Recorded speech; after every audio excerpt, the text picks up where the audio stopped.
Hello and welcome to this Wednesday edition of the PipeBomb Wrestling Podcast, a show that is for the fans, by the fans. I am your phenomenal host, Mr. Podcasting, Chris Belcher. You can follow me at Chris Belcher24 on Facebook, Twitter, and Instagram. The show is at PBW Podcast on those platforms as well. Make sure you hit that follow button. Make sure you interact with us on social media. As I said, the show is for the fans, by the fans, and the only way that we know what you want to hear about is when you interact with us. So again, at PBW Podcast on Facebook, Twitter, and Instagram. Make sure you're following along. Make sure you're subscribing wherever you find your podcast. Make sure you're tuning in to SportsWire Radio. That's sportnarium.com/player. Our news shows air on their station every Monday and Wednesday. So throw them some support. They have some other great programs for you to check out. Also, cannot forget our video partner, bodyslam.net. Their YouTube channel is the only place where you can find the video version of our podcast. I know there's some video podcast elements popping up on some other platforms. And now, while our audio show is available on those platforms, bodyslam.net's YouTube channel is the exclusive home to the video version of the PipeBomb Wrestling Podcast. Make sure you subscribe to their channel, hit the notifications bell, check out all their other great shows. I know they would appreciate your support as well. Once again, I'm your phenomenal host, Mr. Podcasting, Chris Belcher, and joining me as always is the young buck, Mr. Andy York is in the house. Andy, what is up, man? How's it going? Doing good, man. Excited to jump in to talk about some AEW things and some fun WWE things as well, because I'm sure we're going to have different opinions on some things, because to me, this week has felt like an off week for WWE in a lot of ways. And so... I agree there. Okay. We'll agree there for sure. Yep. So it's going to be a lot of fun to kind of dive in and jump. It feels like kind of on a tangent at the beginning, but that's how we like to chase rabbits on the podcast anyway. Yes, we do. It feels like the Rumble has kind of changed WWE the last couple of weeks, if that makes sense. Sure. Something at the Rumble didn't feel right, obviously, with the reports of Shane McMahon. I don't know if you've heard the story about Randy Orton and Shane McMahon backstage yet, but there's a lot of things that have been off about since off in WWE since the Royal Rumble, and so it feels very discombobulated at the moment. Yeah, dive into that Randy Orton and Shane McMahon story, and apparently there was some stuff going on with Brock too, and I haven't just a lot of craziness, man. Oh, well, I haven't heard the whole thing about Brock, but the Randy thing was, I think Shane came out at number 27, something like that. Yeah, and then Randy came out at 28. But it was supposed to be the other way around. So right. Shane was supposed to come out at 28. Randy was supposed to come out at 27. And apparently Randy was at the curtain ready to pull it back when Shane's music hit. And so Shane had to fly in and just basically run straight out. That's why there was somewhat of a delay. And they said Randy's reaction was just him literally rolling on the floor laughing at how ridiculous that was and how hectic the whole day had been. So it's just... Yep. It's just a lot of things built up at the Rumble. And I think we're starting to see the overflow of it, and I think part of it is because WWE has no idea what they're doing for WrestleMania yet, except for 2 matches, really. Yep. And even though those 2 matches may not stay the same all the way through, and so I think it's just there's a lot of things kind of up in the air right now. Well, I think as we speculated, and let's just dive into WWE right now. I think as we speculated, probably last week is when the Shane McMahon stuff really started coming up. Yeah. The rumored opponent for Shane McMahon was Seth Rollins. Now, that would have been a great match. They could have found a way to, pull out all the stops as only Shane McMahon can. Look back at the AJ Styles match from WrestleMania 33. It was one of the best matches on the card. And it was AJ Styles and Shane McMahon. It was the opening match of the show. So a lot of people were disappointed that AJ got the match with Shane. I myself was too, until the match started. Would have been the same thing with Seth Rollins. You know what I mean? So it would have been fine, but now that Shane is not there, not going to be at the Elimination Chamber or WrestleMania, I don't know if it's a scramble for a Seth Rollins opponent or if it's just a scramble for a replacement for Shane McMahon, because in the wrestling business, if you have to replace somebody, it's got to be bigger, it's got to be better, that kind of stuff. So from the reports that I read this week, again, if you believe the rumor and innuendo, WWE could come back and just say, no, everything is planned out, ready to go. Like you said, everything is kind of a scramble right now, except for Yeah. those 2 matches. Yeah, it's a really weird time, and it's a really weird it's a really weird build up to WrestleMania this year. I feel like weirder than normal, and I think they are going to try to replace, because you've been preaching this on the podcast since WrestleMania was announced in Dallas, that they're trying to fill up AT&T Stadium for 2 Yep. nights, and Yep. you know personally, I'm not a huge Shane fan, but Shane is a draw that would bring in a lot of people. Sure. And so they have to find somebody to replace that, Mhm. And so, there's no report on this, pure speculation. I would not be shocked if Vince didn't try to call Undertaker in for one more match, or somebody like that to bring Yep. in to have something going on at WrestleMania this year. Well, yeah, and the Undertaker is a perfect example because we had such an absence of legends at the Rumble. It's not like Yeah, you could pluck one of those out and have the match. You know what I mean? So, for right. example, had this happened last year, you could have called Christian and Yeah, said, "Hey, man, want you for Mania? Here's the story, yada yada," and bingo, everybody's happy. Well, yeah, now I'm not saying they don't have access to legends, but there's not been any of the forefront that we've seen. You know what I mean? So it yeah. could be a bit of a scramble. I don't know. Well, the Boogeyman did just re-sign with WWE, so there's your match right there. Is the Boogeyman versus Seth Rollins at WrestleMania. Good grief. That's what we need. Good We need grief. we need instead of Roman and Goldberg, we need Boogeyman Goldberg. Are you I'd much rather watch that than Roman Goldberg. really? Yes, because I know what I'm Gosh. getting into, Oh my and I don't have gosh. to worry about either one's health because they're not going to do anything. Now I have to worry about Roman getting dropped on his neck. Well, let's get into that. Goldberg came back, as we speculated, on Yay! SmackDown this past Friday, and he did what Goldberg does, man. He walked into the room and said, "I'm getting a title shot," and it's granted. Yeah. But listen, all kidding aside, all jokes aside, our audience, if you've listened to this podcast for any length of time, knows how you feel about Goldberg. They also know how I feel about Goldberg. Right. Right. And I'm not the biggest Goldberg fan, never have been, never will be, but I still think it's cool. I'm okay with Goldberg. Yeah. Here's the thing. If you're booking the Saudi show, you have to have Roman Reigns on the show. Hmm. Who bigger for him to face at that show than Goldberg? Oh no, Who I who completely agree with bigger that. to be a notch on his belt on the way to WrestleMania, you know? I completely get that. My problem is Goldberg only goes after the title now. And like Goldberg, when Undertaker would come back, Undertaker was not right in the middle of the title scene. Undertaker Right. came back to do these side stories because he's the Undertaker, and he was big. He's bigger than the championship. If we're going to be completely honest, Sure he is. A match with Undertaker, especially at WrestleMania, even after a streak, is still bigger than Sure. wrestling for the WWE Championship or Universal Championship. And I'm not saying Goldberg is necessarily on that level. What I am saying is Goldberg doesn't need to be in the title picture every single time he comes back. The matches that he has with like Bobby Lashley, because I think their last match wasn't for the WWE Championship. I think Bobby had lost it already The Saudi to, match was not for a championship. That yeah, is correct. and that was perfect. Like I really enjoyed that. I loved it. It was a lot of fun. It made sense for Goldberg to get the win there. Bobby didn't look weak at all. That's the perfect storm of that. But for every Bobby Lashley Goldberg match, we have to sit through like 3 Goldberg Fiend matches and Goldberg Kevin Owen matches and Goldberg um Brock Lesnar. Brock Lesnar matches. Like we have to sit through those matches where he wins, destroys the newer talent. Brock's not really new, but you get what I'm saying. The younger, more modern talent, he destroys them, wins the title, and then now where are we going? Well, to me, this is just my opinion. I know how you feel about it. In my opinion, I don't find now take the Goldberg Bobby Lashley match out of the equation. I don't find Goldberg's stories. I don't want to say matches because Hmm. again, the Dolph Ziggler match at SummerSlam in 18, I Yeah, think, maybe 19, was very entertaining, but that was all Dolph Ziggler. I don't find Goldberg matches and stories Yep. entertaining or finding myself invested in if it's not for the title.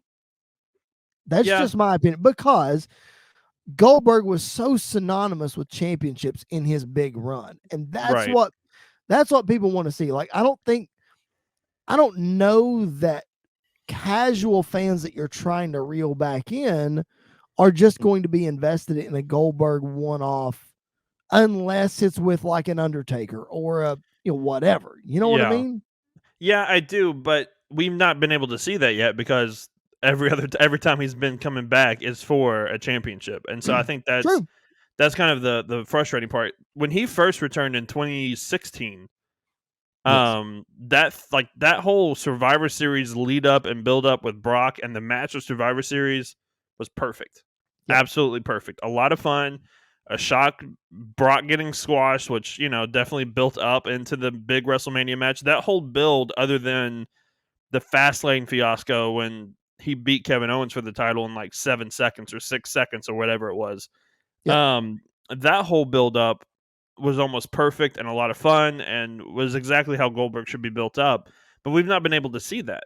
Like, we've not been Right. able to see that since he's returned because he's always in the title picture. We haven't been able to dive into what Goldberg is other than a guy that just dominated it in the 90s and now is coming back to try to reclaim his glory and going after all the titles and blah blah blah blah blah. Like, there needs Right. to be somebody that can step up and just challenge Goldberg just to challenge Goldberg. And I think that would work because he is Goldberg. And I think you could Right. say, I want to be the one to beat Goldberg and put him out of his misery. And there you go. Now you're into your long story. Now you're into a story that is Right. somewhat compelling, other than Goldberg showing up and saying, "You're next," and then going away for 2 weeks, and then the Saudi show happens, and then maybe he wins.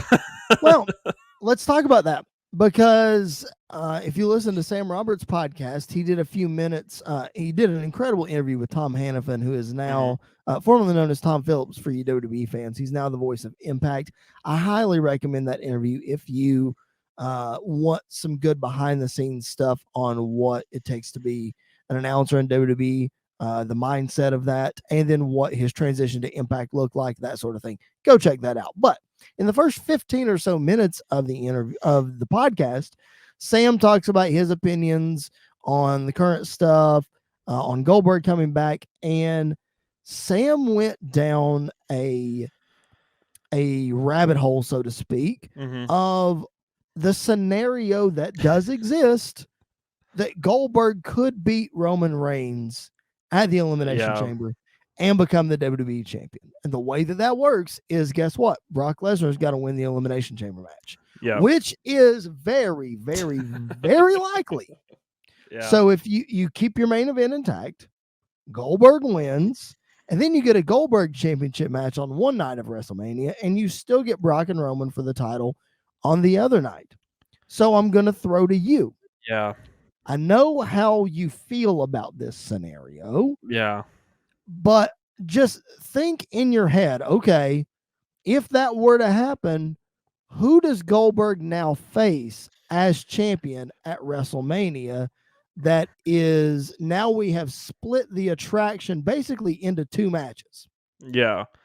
I wow, I don't know. I think whoever wins the WWE championship even after WrestleMania is going to stay on Monday Night Raw. So I think if they want Lesnar or Roman to go to Raw, I think that will play out, and then somebody from SmackDown more than likely would have to face Goldberg. You don't think that they'll switch the belts, They might. They might, but I can't think of anybody on Raw other than Seth right? that would go after Goldberg. Because like the first person that popped in my head was Drew McIntyre, and we could rehash that out. Drew Yep. versus Goldberg. Um, I would love it personally if Kevin Owens was the one that got it and got his Yes. revenge at Yep. Fastlane. I don't think Mm-hmm. that would ever happen in a million years, but I think that would be Right. really interesting to see that. I agree. I would think. Oh, they wouldn't do Braun Breaker, would they? No.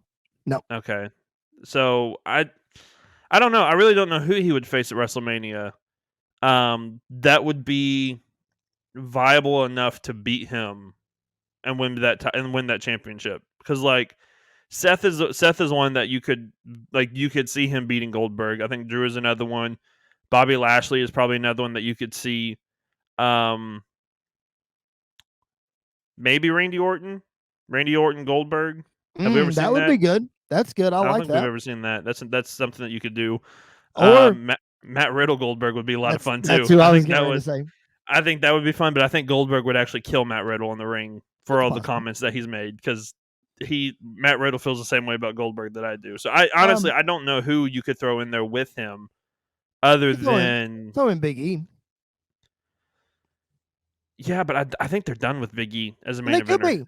They could be, but again, plans change, pal. Yeah. You never know. I think Big E Goldberg would be a lot of fun. I think that would be a great match. I think Big E needs to have a match like that and win it to elevate him even more. But I don't know if that would happen. I know. Well, let's get to another thing from from SmackDown before we move over to Monday Night Raw. And Ronda Rousey showed up on Friday Night SmackDown and made her decision. It will be Ronda versus Charlotte. I was wrong. I've been preaching Ronda Becky for WrestleMania for a long time. They're probably going to punt that one till next year, which I don't like. Don't waste you sound like AEW wasting your momentum. Let's not do that. Let's capitalize while we can, please, because who knows where Ronda and Becky are going to be in the next year. They might both decide to have another baby. And then you're out again. Yeah. So, but we get Ronda, Charlotte, which if Survivor Series 2018 is any indication, this match is going to be a banger for the SmackDown Women's Championship. And just another feather in the cap of Ronda Rousey because she didn't win that title the first time. The thing that I have a problem with Ronda in this whole situation, though, is we're getting babyface Ronda again. And I'm not a fan of that at all. Yeah. I think versus Charlotte, babyface Ronda works because everyone hates Charlotte, and I think that fits. Honestly, I'm like you. I'm extremely disappointed that it's not Becky Ronda this year, because that has been the match that the fans we want to see. We've wanted to see since the rise of Becky in 2019. Yep. The end of 2018, the beginning of 2019. Yep, that's right. And so I don't understand why they're holding off on this match one more year, because this is like the promo segment between Ronda and Becky. Becky, you could easily turn Becky face, and I still think Becky is not a full heel, even though they have her come out and try to cut these promos, and people still cheer her and love her and everything else. So I don't understand that aspect of it. But yeah, I think the match itself is going to be fine. I think it's going to be a decent enough match. I just don't think it's going to be. I don't know. To me, we've already seen it, and I don't really want to see this again. Like, I want to see Becky Ronda go at it by themselves, one-on-one, to determine who is the baddest woman in WWE. Right. And it just feels like we're delaying that for no reason. And I hated the way they did that, teasing the Charlotte Sasha match like that. When she said Sasha Banks, I was like, we get Becky Ronda on one night, Charlotte Sasha another night. That's a perfect WrestleMania match. Like, that's a perfect setup. You do that, and then you add Bayley to the mix when she's cleared. Yeah. You get a triple threat one night. You get a triple threat. Yep. Yeah, that'd be perfect. Yep. But and so I honestly did not understand what they were doing with how they were setting up, and I don't know what Sonya Deville's role in all this is as well. And so there's a lot of questions, which it's it's good because we want questions going into WrestleMania. Yep. But to me, it's going to be a stretch to make this match feel as big as just announcing, hey, we're doing Ronda versus Becky at WrestleMania. And then boom, there's your hype right there. Sure. Absolutely.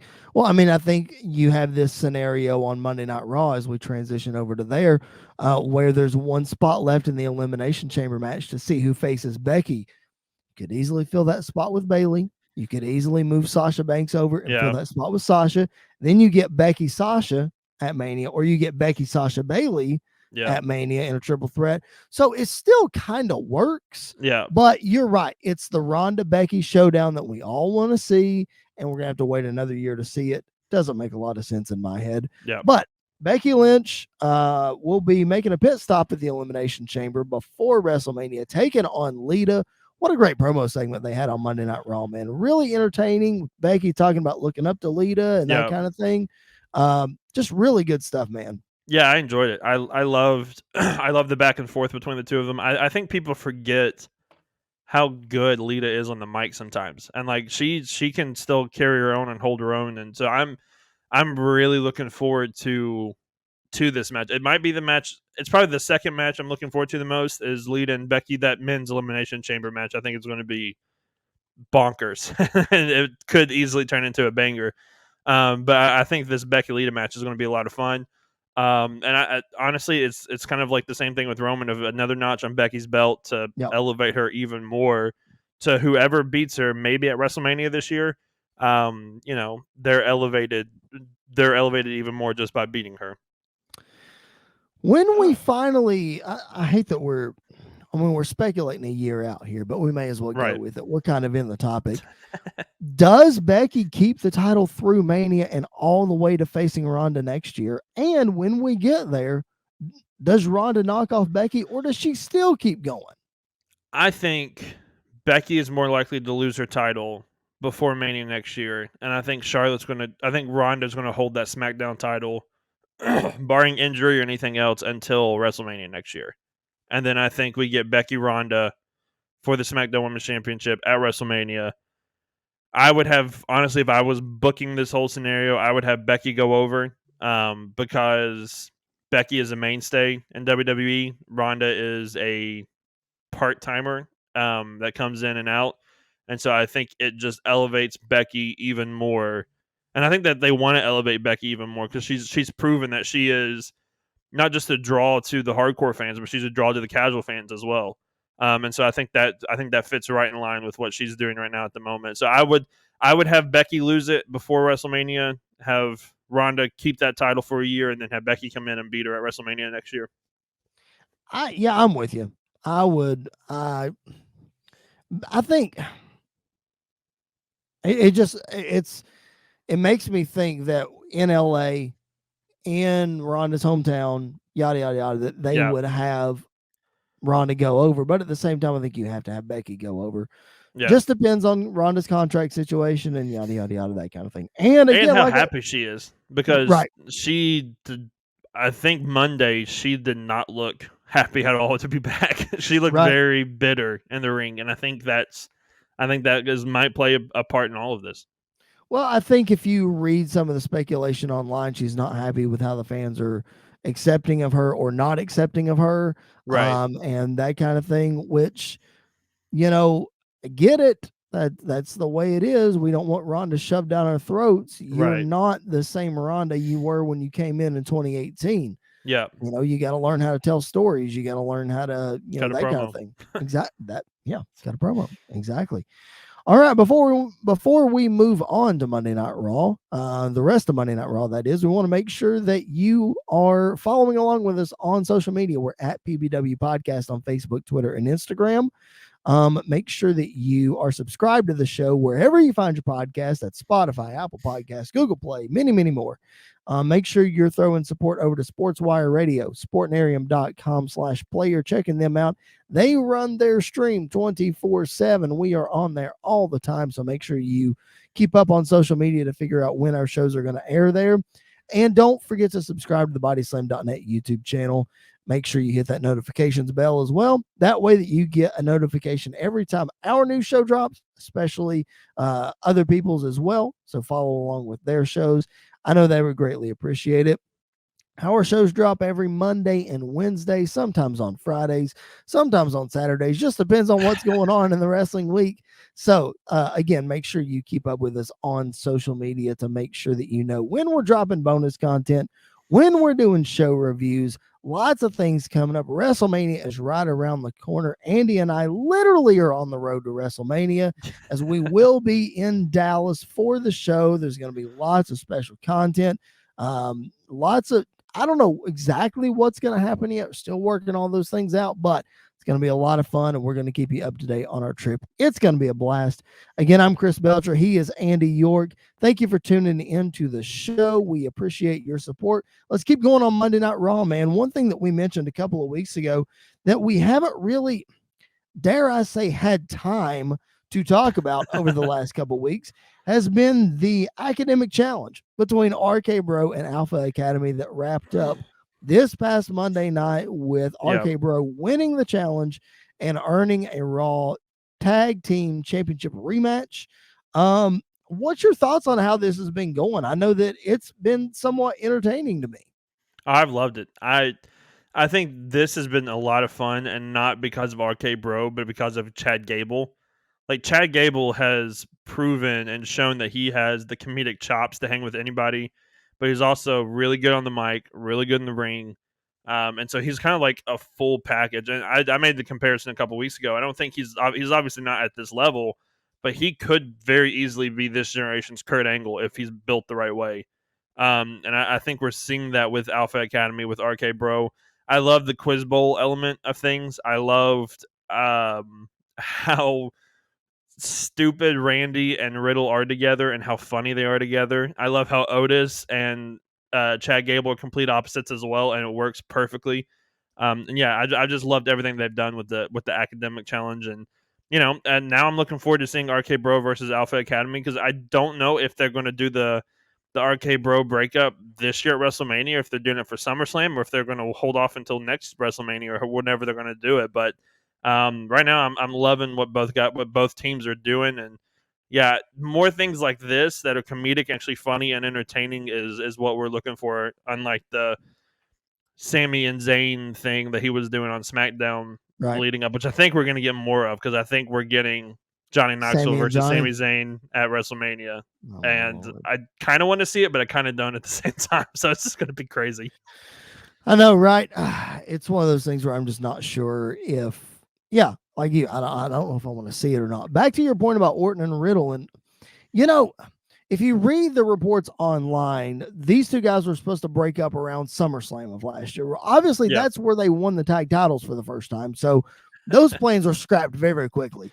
Yeah. And then my speculation has been, okay, well, they're just going to drag it out to WrestleMania, have the match at Mania, yada, yada, yada. Well, listen, these guys are some of the most popular thing to Yeah. hit WWE in a long time. Yeah. I mean, obviously, when you break people up, you're supposed to break them up at the time when they're the hottest. You know what I mean? Yeah. So it would make sense to break them up now. But I'm like you, it wouldn't shock me to ride this thing out until SummerSlam of next year, or Yeah. this year rather, or that kind of thing. It'll be interesting. And man, you hit the nail on the head about Chad Gable. Kudos to that dude, man. Everybody wrote off his Shorty G gimmick, Yeah. which I mean, again, you should, because it was just to give him something. Right. And he didn't really get any time as a character with it. But man, there's some good stuff with the Alpha Yeah. Academy. It's really good. I was very speculative about Otis and that whole thing because he was great as a babyface. I'm not saying he's just as good of a heel, but partnering him up with Chad Gable, it's good, Yeah. man. Yeah. It works. I've really enjoyed this stuff. Yeah, and I think whenever they do break up Alpha Academy, I think Otis is going to be a hot baby face once again, kind of rolling in.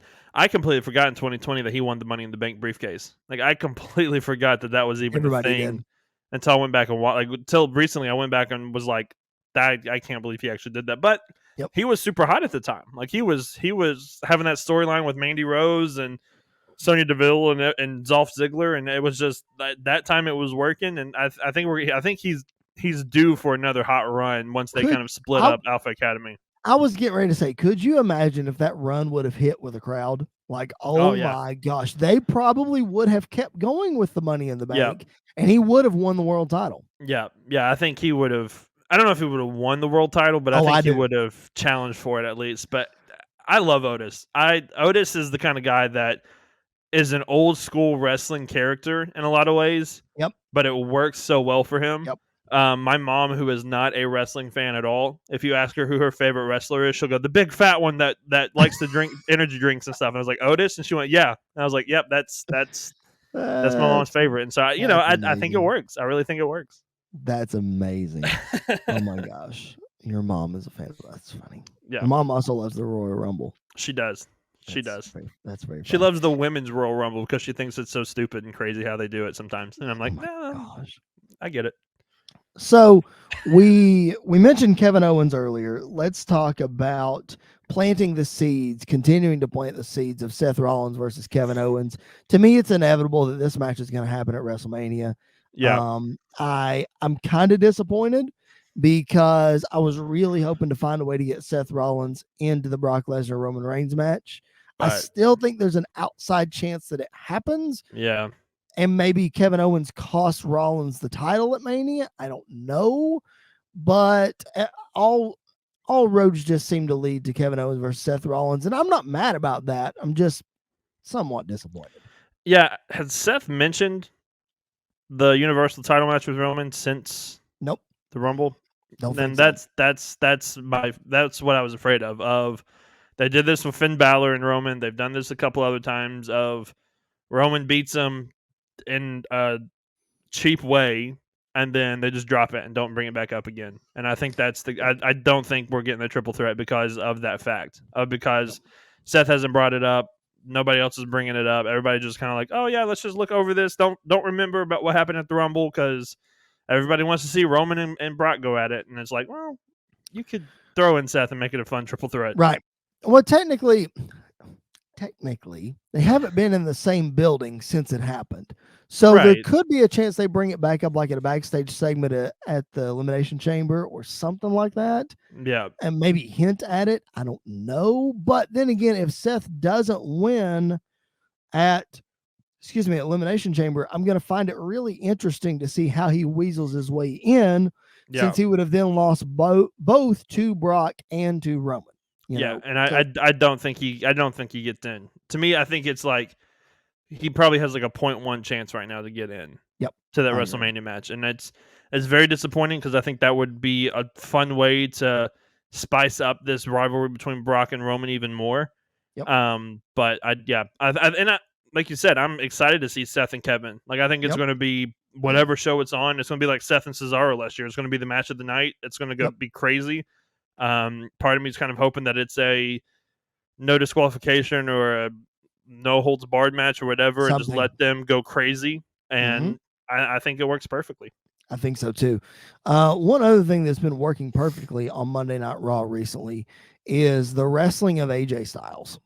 This guy, oh Yeah. my gosh, Yeah. putting on a banger of a match with Damian Priest, earning himself a United States Championship match next week. Mm-hmm.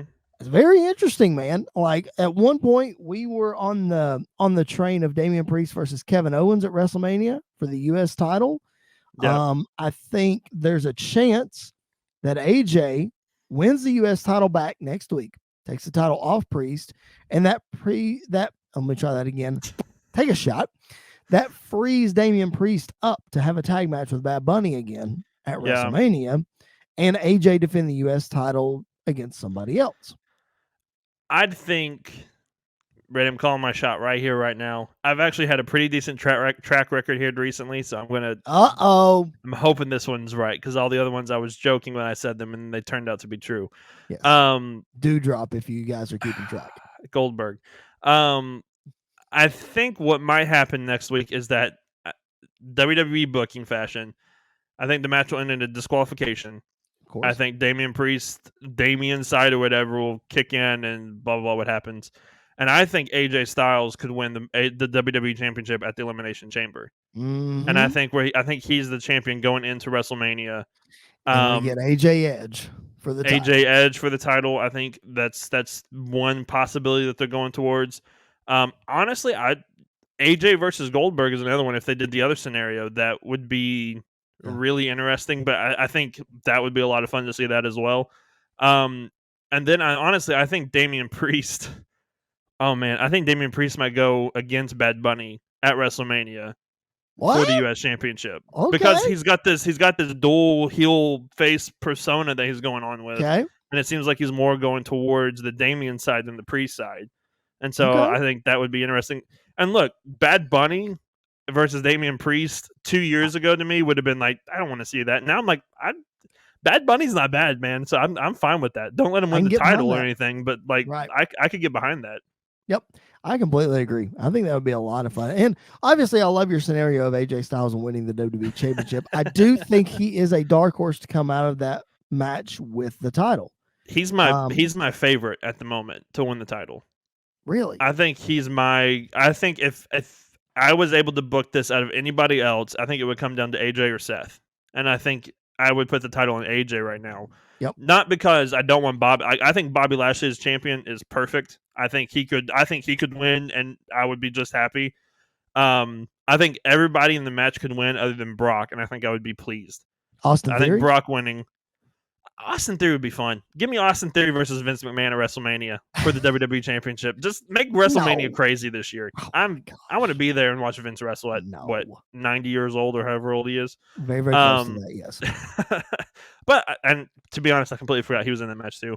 But other than Brock and probably Austin Theory, I think Riddle could win, and it would be something interesting. Bobby could win, and he's a dominant champion. Seth and AJ could win, and now we're getting Seth Edge 4 at WrestleMania for the championship. That's perfectly fine. AJ Edge at WrestleMania would be a lot of fun as well. And so but I think AJ right now is probably my favorite to win, with Riddle probably my dark horse to pull out the win as well. I like it. I'm not, and we'll save our preview for the Elimination Chamber for next week, because we're going to go run down the card and all that kind of stuff. But to that point, I would not be a fan of Bobby Lashley retaining the championship at the Chamber, just because I'm not saying he wasn't a good champion, because he had just as good a year in 2021 as anybody did. Yeah. But I feel like we've seen it all.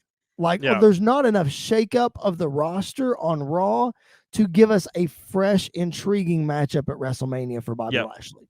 Unless you give me Lashley and AJ, which we haven't seen. Okay, cool. Or Lashley and Edge. We haven't seen that. I don't know. We haven't seen that. I agree. Yeah. We have not seen that. But they're two different styles that I don't know if they would go together. I just feel like that would be a waste of an Edge WrestleMania match. He's only got a couple left. I would rather see him face AJ or KO. Mm-hmm. I would even like to see Edge face Damian Priest. Maybe not for the U.S. title, but I would like to see that match happen. Yeah. All right. We have blabbed on about WWE for a long time. Let's get to AEW from this past week. We speculated last week on the show about what Danhausen might be doing in AEW. It looks like he's part of the Best Friends. Man, I'm very disappointed with that. I don't like it. I think they just put a lot of the comedy gimmicks with the Best Friends, just because that's kind of what their gimmick is as well. And so I think it's whatever. I think Danhausen is going to do whatever Danhausen wants to do, and it's going to be funny. I do kind of like that they're putting him and Orange Cassidy sort of together. But I think I don't know if this is going to be like a permanent mainstay between the group and Danhausen, but you never know what they could pull out after this. Speaking of Danhausen, I did not tell you this off air, and I meant to, so I'm just going to go ahead and bring it up on air. That's For fine. those of you who are listening or watching our show, if you are a fan of the Major Wrestling Figure Podcast and those guys, listen. Danhausen is a funny man. If you are not in the loop about Danhausen, you're missing out. He's a funny man. I'm going to recommend 2 videos to you on YouTube that you need to go check out. Number 1 is Danhausen. He is with the Major Wrestling Figure Podcast guys at New York Comic Con. Mm-hmm. It's when they reveal that they're doing their own figures. They're like, I think they're Bendhams. So they're doing their own Bendham line. Danhausen's going to be in the second line of Bendhams. Okay. So they reveal that, they show the figure, all this other stuff. Danhausen's interaction with them is fantastic. The second video I'm going to recommend is on Ethan Page's YouTube channel. They do a toy hunt. Now, I don't know how everybody feels about toy hunts, but let me just tell you, for the entertainment value, this is worth it. They do a toy hunt at Toy Vomit in Lexington, Kentucky. I've been there several times. It's a great store. But they're there. It's Ethan Page. It's Danhausen. It's Swoggle. And it's Sean Ross Sapp. All 4 of them. Amazing in lineup. A toy hunt. Okay. That is awesome. Danhausen's comments and just his interaction with those guys. Listen, go check it out. You will, I'm telling you, it's Oh my That's gosh, it's so yeah, funny. It's that's amazing. so funny. But I'm That is like you. amazing. I hope that this is just kind of a temporary alliance. But it honestly kind of makes me think that they didn't have anything better for Danhausen when he came in, which is kind of hard to believe. But like, And I don't I think know. his injury may play a part into all of this as Oh, well. definitely. Yeah, you And can't so get in a ring and wrestle. We know that. yeah, and so I think this may just be a temporary thing until he's fully back and able to do something, and then he may go off and do something different in AEW. But it seems like for the time being, at least, he's going to stick it out with the Best Friends and with Orange Cassidy. I don't like it, but you know me, I'm not an Orange Cassidy fan, so obviously I'm not going to like it. Before we got a couple more things from last week before we speculate for this week. Ricky Starks and Jay Lethal Yeah, from man. AEW Rampage. Man, I hate that I haven't had a chance to go back and watch this match yet, Oh my gosh, but I've it's seen so some good. clips, I've seen some highlights. Holy cow, what a match, man. So It good. may have the best reversal finisher ever. Like Correct. it was ridiculous that how they pulled that off. And it just goes to show like Jay Lethal is, for those that don't know who Jay Lethal is, you just got a really good introduction to how good he is in the ring, how Yes. great he is, on the mic as well. I want I want Jay Lethal before his time is up in AEW. I want him to be AEW champion so bad. And I think he is a guy that could really be AEW champion and take it to the moon and could Good, be yeah, for perfect sure. with it. And I think that was awesome. I was fully expecting him to win the title, the FTW title, in this match, and I wanted to say I was disappointed in the finish, but then I was like, the finish was too good. Like Yep. it's you can't be mad at that. You can't be upset at that. So I think he might get a rematch at some point.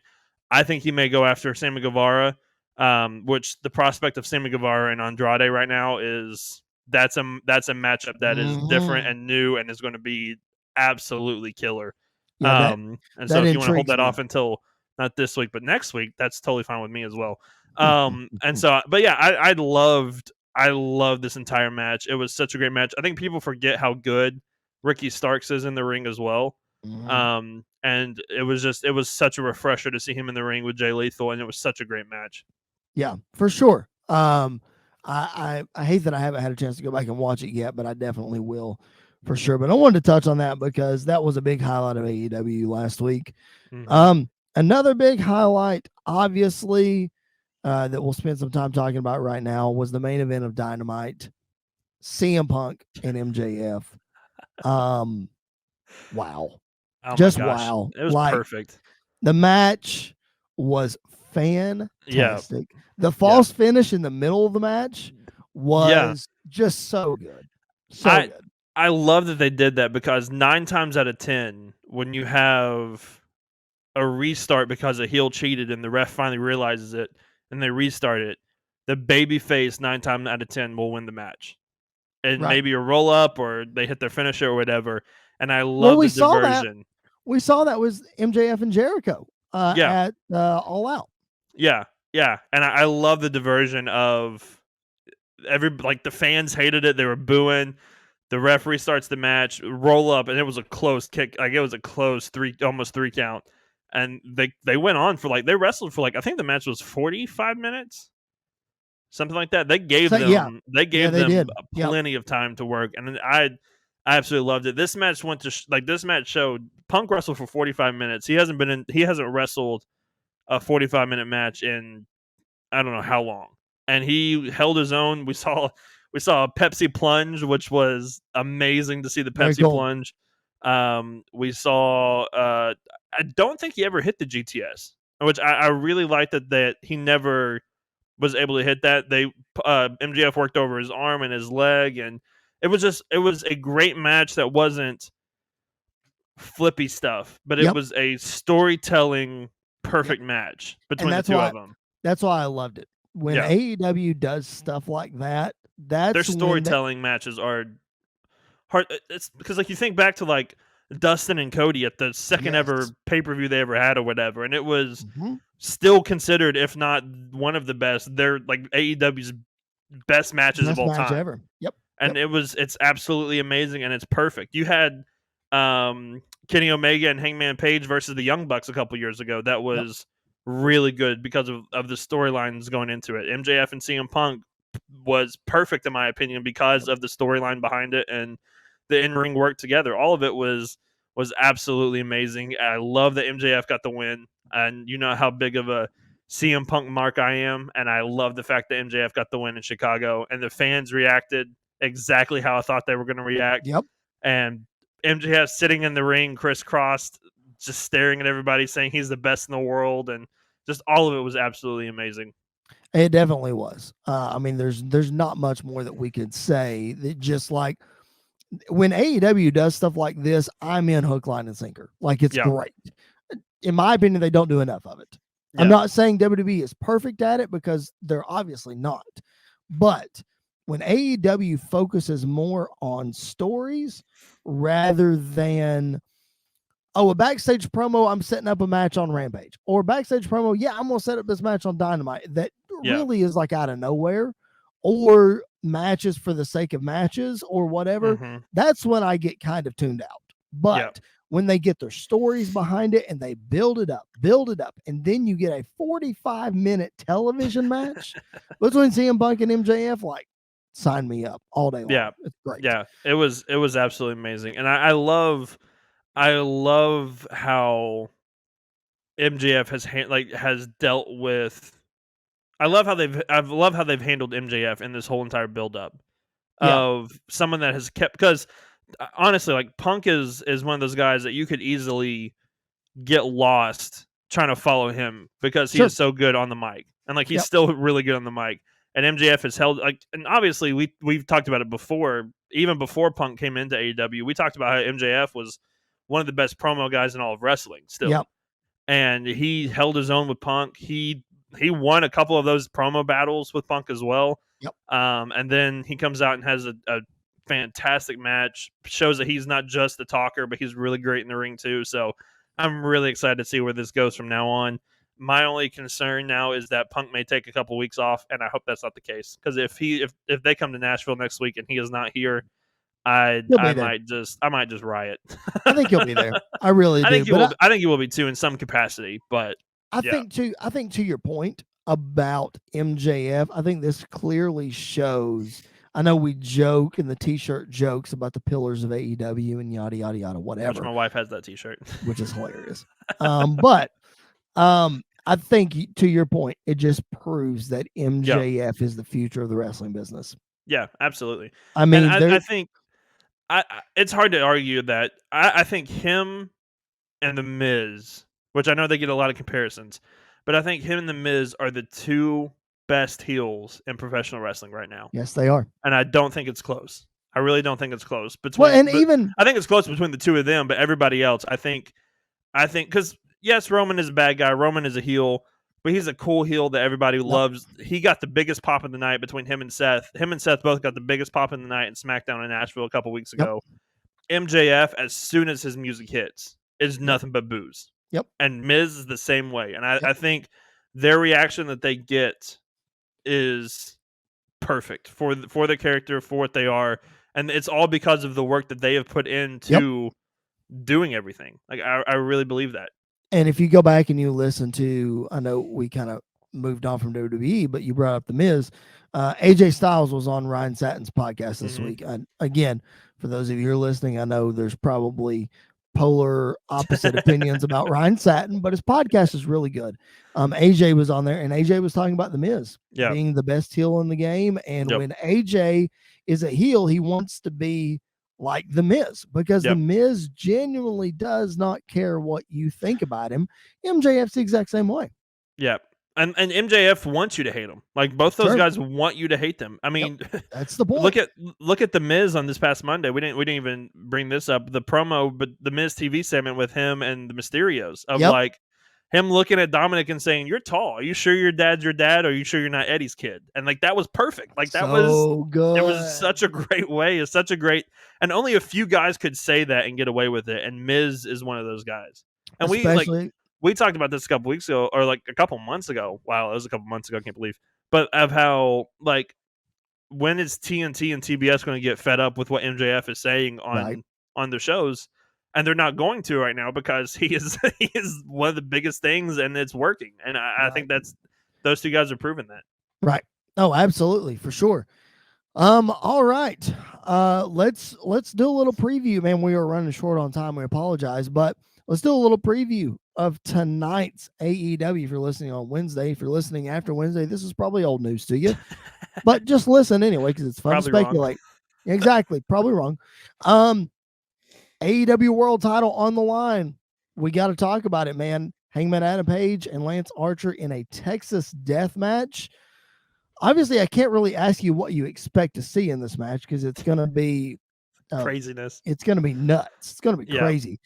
But chances that Lance Archer walks out with the title, slim to none. Very slim. I think very, very slim. I think I'm not going to say it's out of the realm of possibility, but I think this is the type of match that's going to set up Page to be a big deal for somebody to come back probably at the end of this match, and we're heading into Revolution. Yeah.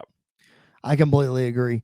I don't know if this is Kenny. I'm not saying Kenny's going to come back tonight. Right. I don't know if this is Kenny coming to reclaim his rematch, and then Adam Cole made the comment on Rampage about how he's gunning for the title, so that causes the conflict between those two. I don't know if it's Kenny yet. I don't know, but honestly, at Revolution, if they did a triple threat though between Page, between Page, Kenny, and Adam Cole, like I think that would be that'd be a banger of a match, but two, I think that fits storyline wise with what they're going with.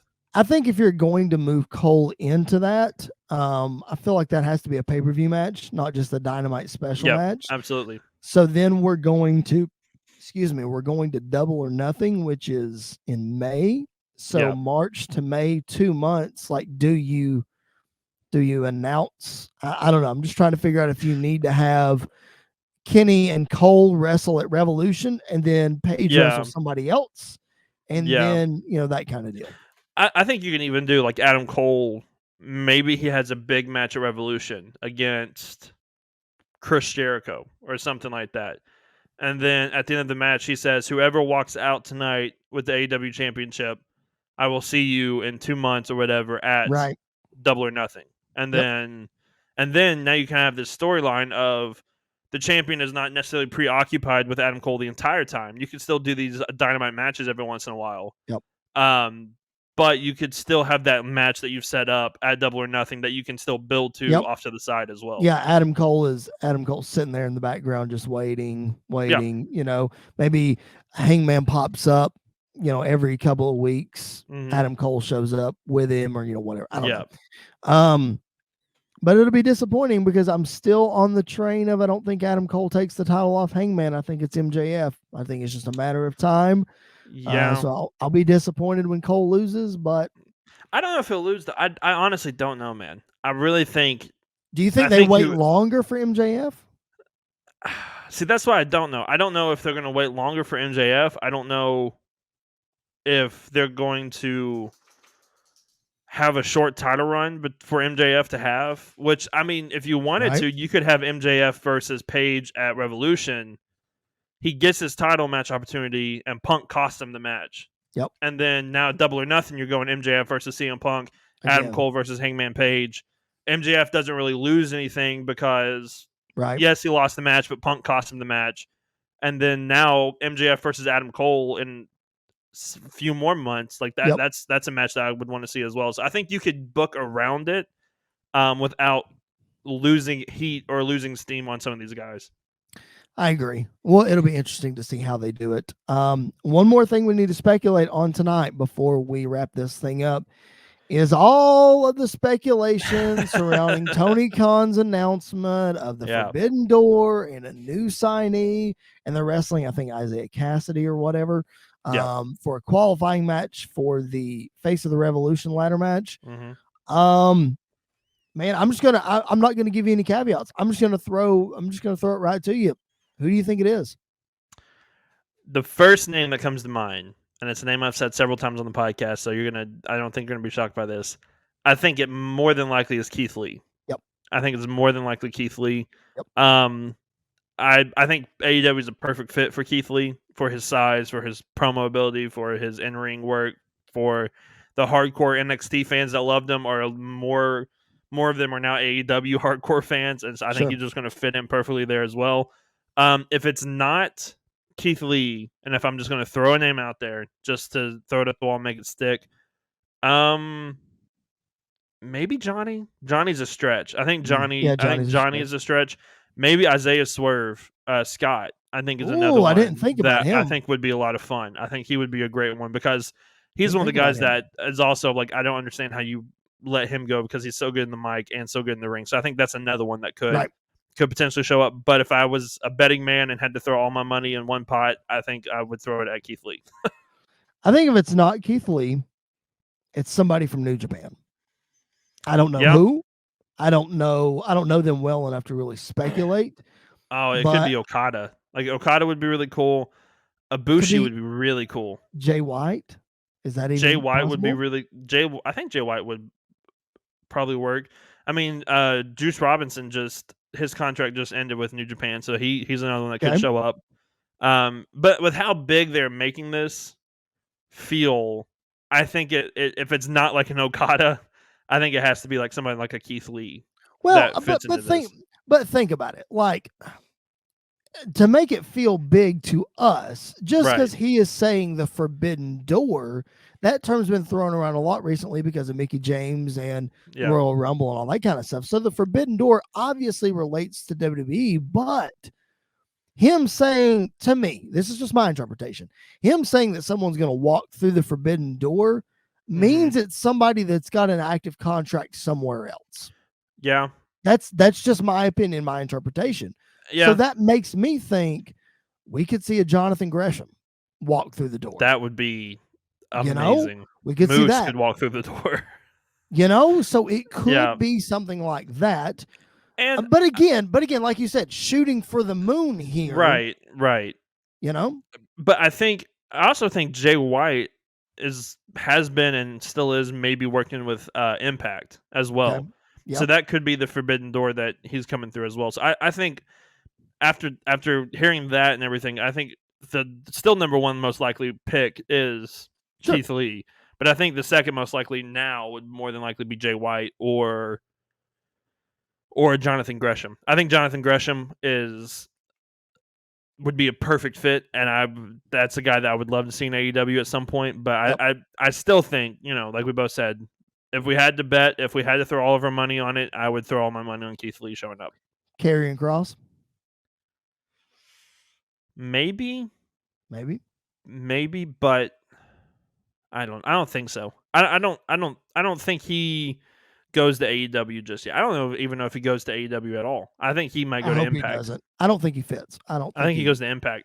I don't think he fits in AEW. Unless he joins the House of Black, then that would be kind of interesting. But it could be. Yeah, it could. I think he's his own leader, his own guy. Well, then if he joins the House of Black, then you get a female in there with Scarlett, and that could be really interesting. Yeah. I'll tell you one guy who it's not going to be, and people can just end their speculation right now, is Jeff Hardy. It's not going to be Jeff Hardy. No, it's not going to be Jeff Hardy. Jeff Hardy's 90-day non-compete is still in effect, so it's not going to be Jeff Hardy. Yeah. I know that seems like if that wasn't on the table, it would either be Jeff Hardy or Keith Lee for sure. Yeah. But it's only a matter of time before he shows up in AEW. Exactly. And I think it's more than likely going to be. See here, 90 days. He got released January or December? January. So it's not till March. Right. Yep. Probably before Revolution, though. Nah, Revolution's the beginning of March 5th. It would be right around that time. Yeah, so he could show up after Revolution. He could show up. I mean, if they're doing some big ladder match without everybody being filled at Revolution, then you know for sure one of them more than likely is going to be Jeff Hardy. Right. And absolutely. so I think that, but I think AEW is a perfect fit for him as well. And so him and his brother coming back together, doing a tag team, doing one last run, and the independent scene-esque, I think it works perfect. All right. Let's wrap this thing up, man. Again, we have gone a little bit long. We apologize, but we got to hand out our high spots and our turd sandwiches before we sign off. The highs and the lows of the wrestling business this week. I think I'm going to speak for Andy when I agree with him. And my high spot of this week, man, you don't give it to anybody other than CM Punk versus MJF. Yep. Like, there's just no way around not giving them the high spot of the week. No, absolutely not. And since I'll let you take that one though, because I can add one to Sure. it. That's my high spot as well. But for conversation's sake, Ricky Starks and Jay Lethal is the high spot of the week as well. Like that. Yep. Both of those two matches, ending both of their shows, was just absolutely perfect and such a great match, both of them. So yeah, they're the high spots of the week. Absolutely. Hand it over to AEW for the wrestling of the week. If we're going to go turd sandwiches, the lowest thing, and we're talking about wrestling, man, I'm just going to say this. 2 hours of SmackDown on Friday, I was not impressed. No, it was awful. The Roman Goldberg segment was really good. Yeah. The Ronda Charlotte stuff at the end was good. Everything in between, I was kind of like, what are we doing here, y'all? Like, we're really falling off the mat. Even like a potential good match between, I don't remember which Uso it was, and Eric of the Viking Raiders. Yeah. That match lasted like 5 seconds. Yeah. Like, it went 5 seconds. What are we doing here, people? So I was very disappointed in the product on SmackDown, and that's been the flagship for a long time. I have to say, I was really disappointed. And that's part of the reason why when we started off the show, I was saying everything seems to be discombobulated right now. Yeah. Is because it's affecting the shows very heavily, and I think that's part of it. And I completely agree. SmackDown was rough. I think after, oh man, and it's not just because he's Goldberg. I think from the point Goldberg showed up to the end of the show, I think was a rough 2 hours to watch. I really enjoyed the Paul Heyman promo at the beginning, kind of laying everything out there, talking with Roman and everything. I hated how they handled the Ronda Becky Charlotte situation. Yeah, and I didn't like it that really annoyed me as well. And so if I had to pick a turd sandwich from this week, I'm probably, and it's not because I don't like her. We heard on the Rumble post show, I'm a big fan of Doudrop, but Doudrop beating Liv Morgan really frustrated me. And I think if they're going to, which I don't think they are anymore, if they were going to build her up to win the Chamber and then go off to face Becky, I think she would have had to have won this match. And it felt like it killed all the momentum she had, her losing to Doudrop on Monday. Yeah, I think her run is over, man. I really do. I think they're done with the fan favorites right now. Yep. Because I think they're done with Big E. I think they're done with Liv. It feels like they're almost done with Kevin Owens. Somewhat too. I don't know. Let's park there for a second. I know we're going down a rabbit hole and we're short on time, but Kevin Owens and Seth Rollins thing is really, really interesting. And Kevin Owens, if you watched all of Monday Night Raw, yes, he came out at the end of the night and helped Seth Rollins. Yes, they got in a tag match, and yes, they won, and yes, they hugged it out and celebrated whatever. But after his match when he beat Austin Theory, if you go back and you look at his backstage segment with Sonya Deville and Adam Pearce, he was sort of towing the babyface line of trying to get himself into WrestleMania, because Pearce and Sonya Deville were pulling the heel move of, hey, you're just not going to be on WrestleMania. It's like, well, wait a minute. Now we're playing the we feel sorry for Kevin Owens card. So it's just really, to me, it doesn't feel like they're done with him. Mm-hmm. But again, state of flux, we just don't know exactly what's going to happen. Exactly. And I think part of that plays into, like, he ate the RKO at the end of the match. Like, after the match was over, he ate the RKO and Seth didn't go help him. Seth just walked off and laughed. Which kind of frustrates me too, because we saw how over Seth was in Nashville. So like Seth is primed for a babyface run as well. And how over he was at the Rumble. I mean, aside from the Shield thing. But what I think with that is that I think Seth Rollins, honestly, is to the point in his career where heel or babyface, he's going to get cheered. Yeah. Like he can be in, like, just like Adam Cole or whatever, and go out and cut a promo where you're going to boo him. Yeah. But for the most part, like, people are going to love that guy. Well, the second he busts out that heel laugh that he has, yes, people are going to start booing him anyway. So that's perfectly true as well. But to me, I think Kevin Owens is much more compelling as a heel than he is as a face. 100%. And I love Kevin Owens as a babyface, but Kevin Owens' heel run especially when he was with Chris Jericho and all of that, was Mm-hmm. perfect, absolutely Mm-hmm. perfect. And so I don't know if I necessarily. I think you can make him a perfect tweener here, which I would kind of argue that he already is Right. toeing that line of being a tweener. But like you said, we just don't know what's going on because I don't fully think WWE knows what's going on yet. They Right. haven't fully decided yet, and I think they won't know until Elimination Chamber. Yep. And they may not know until like a week before WrestleMania at this point too, which is kind of what it feels like. But at the same time, as long as it's good, I don't care. But we've also seen when WWE's backed in a corner and has no idea what they're going to do, and then they just put together a random show. 9 times out of 10, the random show is really good for no reason, and Sure. that could be the case here. But we're talking about WrestleMania, man. And if you listen to Bruce Pritchard's podcast and you listen to anybody else talk about how the booking situation used to be, they would work from WrestleMania the next year and then work backwards. Yeah. Do you think that, again, tangent here at the end of the show, do you think that's a product of just the internet being smarter and too many people having knowledge of things so they don't want stuff to get out? Or is it just a matter of let's be unpredictable and see how unpredictable we really can be? I think it's part of both. And I really, honestly, it honestly depends on the mood that Vince McMahon is in the day of the show and the day, the couple weeks of like building up to the show. Like it Sure. depends on what his mindset is what we're gonna get. And I love long term booking. I think New Japan does they used to. I don't think they really do it as much, but they like long term booking of this is the match that we're gonna have at Wrestle Kingdom. This is the build we're going to do for both guys leading up to make both guys feel as big as they can so that when they have this Titan on Titan clash at WrestleMania or Wrestle Kingdom, whatever, it feels like a big deal. And I like that style of booking, but I don't think you could do that as well because wrestling fans are more fickle today. Daniel Bryan was 1,000% right. So once we start to see that you want us to cheer for somebody, we're like, oh, nope, we're not cheering for them anymore. We're going to boo them because we want this person to kick in, and it's that part is really annoying. it's so funny how all of us laughed at that Daniel Bryan promo, but it's so true. It's so true. Yeah, wrestling fans are so fickle, and that's why he was such a great heel, is because he told the truth. He was right. He was absolutely right, and we didn't want to hear it. Oh my goodness. All right. We apologize that we have gone long, but great conversation. We hope that you are enjoying it as much as we are. Give us some feedback. Hit us up on social media at PBW Podcast. That's on Facebook, Twitter, and Instagram. I'm at Chris Belcher 24. Andy is at Andy_PBWP.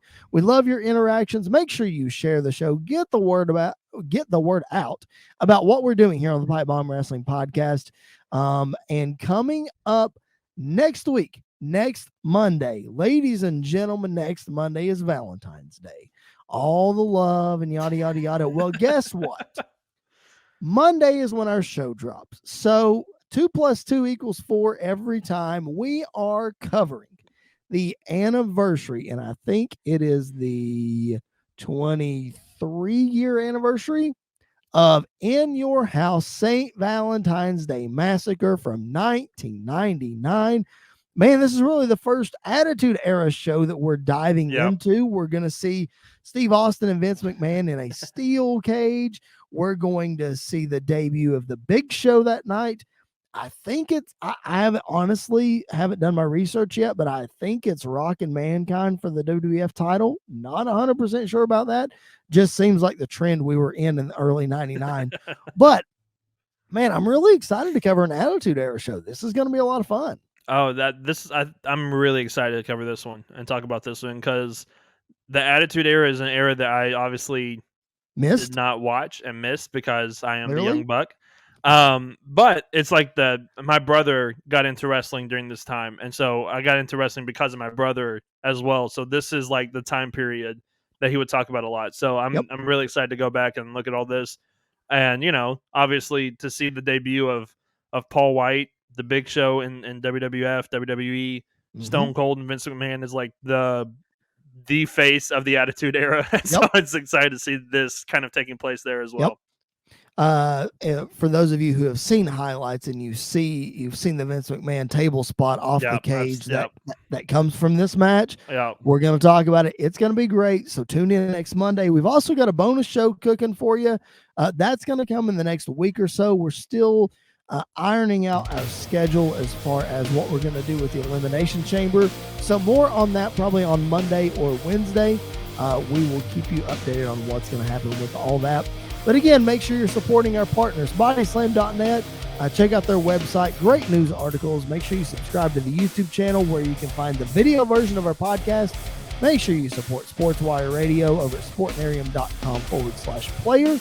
And if you just want your audio in a traditional podcast format, Apple Podcasts, Google Play, Spotify, Anchor, all those places, that's where you can find our show. All right, for Mr. Andy York, my name's Chris Belcher. Thank you so much for joining us on this Wednesday edition of the PipeBomb Wrestling Podcast. We will catch you guys down the road.